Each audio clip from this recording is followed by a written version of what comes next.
2020 के दिल्ली दंगों की साजिश से जुड़े मामले में सुप्रीम कोर्ट का बड़ा फैसला सामने आया है। न्यायमूर्ति अरविंद कुमार और न्यायमूर्ति NV अंजारिया की पीठ ने इस मामले में आरोपी उमर खालिद और शर्जिल इमाम को जमानत देने से इनकार कर दिया है।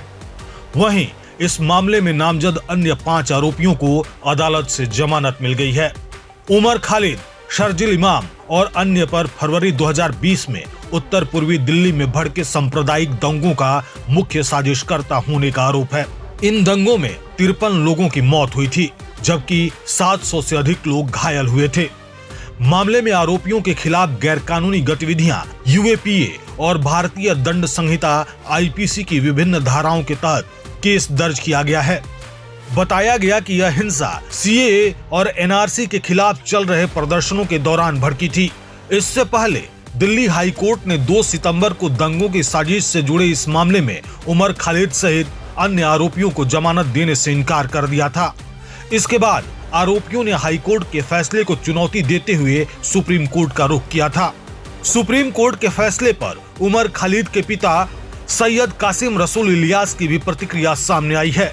अपने बेटे की जमानत याचिका खारिज किए जाने पर उन्होंने संक्षिप्त प्रतिक्रिया देते हुए कहा, मैं इस पर कुछ नहीं कहना चाहता, मैंने फैसला सुन लिया है। सर कुछ कहना चाहेंगे? अगर नहीं सर, थोड़ा सा भी अगर पॉजिटिव नेगेटिव कुछ भी अगर बोलना चाहेंगे? जजमेंट है। अच्छा अच्छा।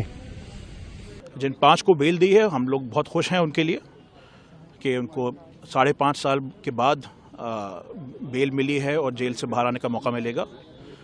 जिन 2 लोगों को बेल नहीं मिली है, उमर खालिद और शर्जिल इमाम, उनको लिबर्टी दी गई है कि 1 साल बाद वो फिर बेल के लिए अप्लाई कर सकें। और ये भी कहा गया है पुलिस से और ट्रायल कोर्ट से कि केस जल्द से जल्द चलाया जाए। सारे जो अहम गवाह हैं उनको 1 साल के अंदर एग्जामिन किया जाए, और अगर उनको एग्जामिन ना भी कर पाए तब भी ये 1 साल की डेडलाइन जारी रहेगी।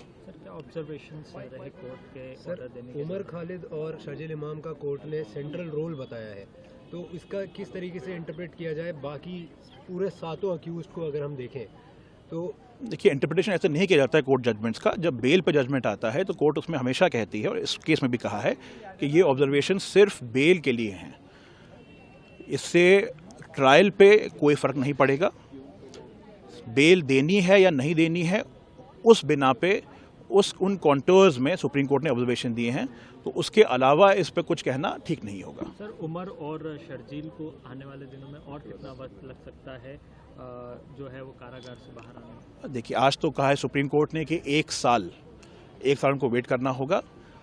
अगर पुलिस और प्रोसिक्यूशन पूरे अहम गवाहों को कर लेगी पहले उसके, तो वो पहले भी अप्लाई कर सकते हैं बेल के लिए। लेकिन अगर वो 1 साल तक नहीं कर पाए तो 1 साल के बाद उनको राइट होगा फिर से बेल के लिए रीअप्लाई करने का।